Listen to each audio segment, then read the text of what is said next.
Prvo što se naravno inače radi je da se zemlja profini, da se povadi sva moguća suvišna korov, koliko god se naravno može.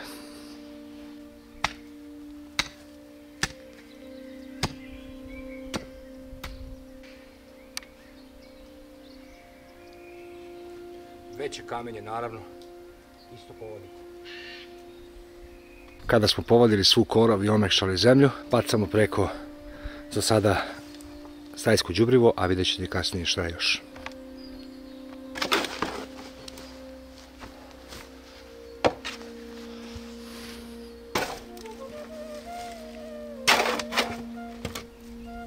Sad idemo još par stvari da stavimo na ovo pre nego što budemo finalno poravnjali. Sada sledi razbacivanje pepela od čvrstog drveta, dakle to obavezno čuvajte. Naravno, nemojte ni preterivati s tim, ali slobodno, pošto se ova gredica neće više podizati jedno određeno vreme, barem 5, 6, 7 godina, slobodno dajte zemlju malo više.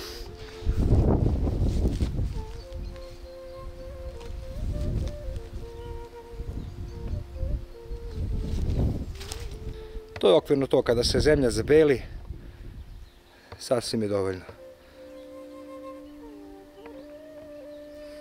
Ovo je poljoprivredni kreč, dakle to u svakom selu možete nabaviti. To se inače baca ukoliko želite da imate savršenu travu. To je ovako, vidite, neki žućkasti kreč, dakle nije onaj beli, nego žućkasti, zove se poljoprivredni kreč i toga isto malo treba baciti. To će se naravno rastvarati kroz kišu. Dakle, kao da spremate jelo. Ovo je jedan od začina. Ovo sam već govorio, kalijum bikarbonat, savršena zamena za sodu bikarbonu, zdrava, potpuno ekološki, ni malo štetna i može da pomogne kod suzbijanja nekakvih možda potencijalnih bolesti koje kreću iz zemlje. Dakle, također ćemo ga malo dodati. Možete kupiti bukvalno na internetu gdje god želite. Ovo vam je zamena za sodu bikarbonu i obavezno promenite sodu za ovo, jer je ovo apsolutno dokazano ne štetno.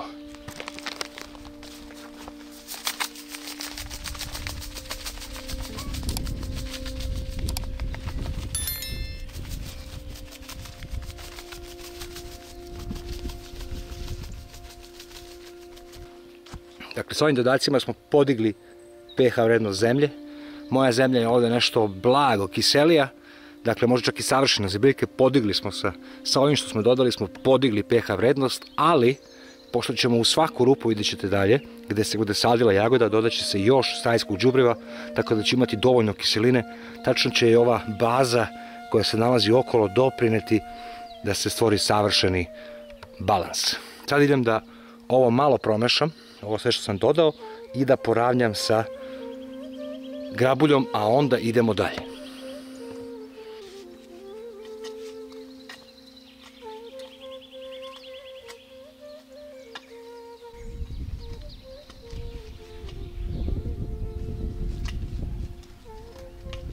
Dakle, zemlja je savršeno poravnata, sad idemo na sljedeći korak. Sljedeći korak je naravno agrotekstil, to je tkanina koja kada se pokrije zaista mirniste narednih 7 do 8 godina, korov neće moći da raste. Tkanina je napravljena inače tako da propušta vodu, dakle nije nepropusna, propušta vodu, korov ne može da raste i jako je trajna, jer su ovo neke od najmodernijih plastika koje jednostavno uvijek su toliko zaštićene da mogu da traju 10 godina, praktično. Na ovaj način, kada jednom posadite jagode, nećete imati nikakvu muku oko njih, osim da naravno na svake 3 do 4 godine stavite nove sadnice, a ove stare izvadite. A dakle, cijela podloga, sve vidjet ćete kako se radi, će vam biti zapravo narednih 10 godina, nećete imati nikakvu muku, samo ćete brati jagode i uživati, što je zapravo i suština uzgajanja povrća i voća, da vam bude što lakše fizički. Kako se to radi? To je sada jedan proces kome treba malo posvetiti pažnje, ništa nije teško, ali je dobro ako se uradi pažljivo, jer ako se ne uradi pažljivo, vidjet ćete, imat ćete posle probleme sa uklapanjem creva u odnosu na rupu, tačnije na sadnicu, ili da vam voda, koja bi trebalo da se nalazi na samom, ako zamislimo da je ovde rupa, na samom centru rupe. Treba precizno obeležiti rupe u odnosu na jedan uzorak creva, u ovom slučaju to 50 cm, i na osnovu toga obeležiti sve i nakon toga bušiti. Dakle, uzmite malo kreča, jako malo jer se na agrotekstilu ne vidi ništa osim bele farbe ili najzdravije kreča. Dakle, vidite gde su centralne rupe, u odnosu na njih slobodno veću rupu da bi mogli da stavljate đubrivo, da ne bi imali problema sa đubrivom. Dakle, ispravite crevo i označite tačne rupe koje ćemo poslije da izbušimo.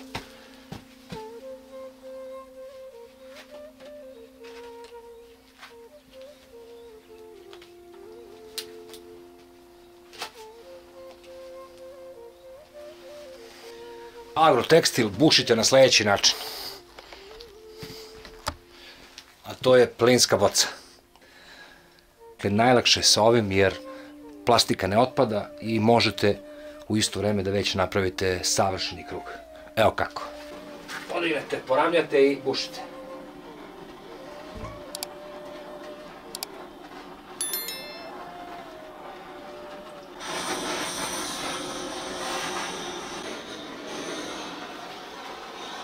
Kao što vidite, rupe treba da budu maltene veće od šake, kako možete lako da sutra dodate đubrivo u njih. Znači, nemojte praviti male da ne možete posle ništa. Dakle, veća da može da stane đubrivo i naravno posle u nju jagoda. Izbušene su sve rupe. Sada idemo gore da postavimo creva. Sada ćemo da postavimo creva za navodnjavanje. Toplo predlažem odmah kvalitetna creva. Ova sa regulatorom pritiska, jer više ovo nećete podizati. Osim što ćete, dakle, bolje od starta staviti kvalitetna creva koja mogu da traju dugo, koja su jaka i koja se ne habaju. Ovo sve naravno možete nabaviti. Fiksatore creva, dakle tu crevo ide da se zategne, a to sve možete odraditi sa nekim kamenjem, ali ovo vam je definitivno mnogo praktičnije.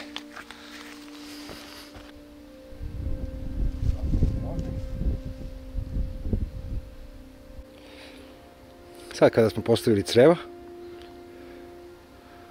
idemo da postavimo agrotekstil, da njega pričvrstimo i onda sadne jagoda.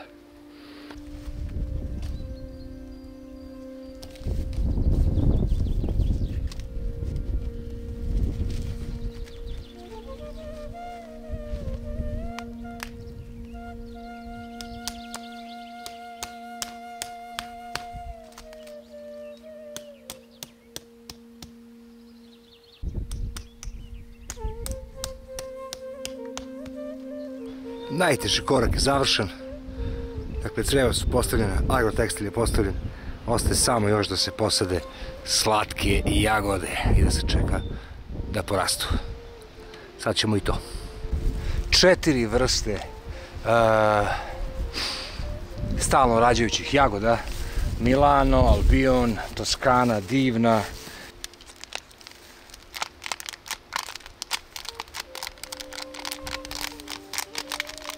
Ovo su mlade sadnice i one će rađati narednih 3-4 godine u fullu. Tako da te 4 godine sam u principu miran što se tiče novih jagoda. Imaću ih u izobilju. Dakle, na tako 4 godine mora se menjaju. Sada, pošto sam ih sve posadio u zemlju, sada ću da ih nađubrim okolo i onda dobro da zalijem i to je to. I kada počne leto, samo ću na kraju da spojim kap po kap i više nema ni zalivanja, nema čupanja korova, a jagode samo rastu. I kad imate agrotekstil, čak i štetočine jako teže dolaze, a samim tim možete i nove sadnice lako da uočite, da ih režete i da stvarate svoje nove jagode.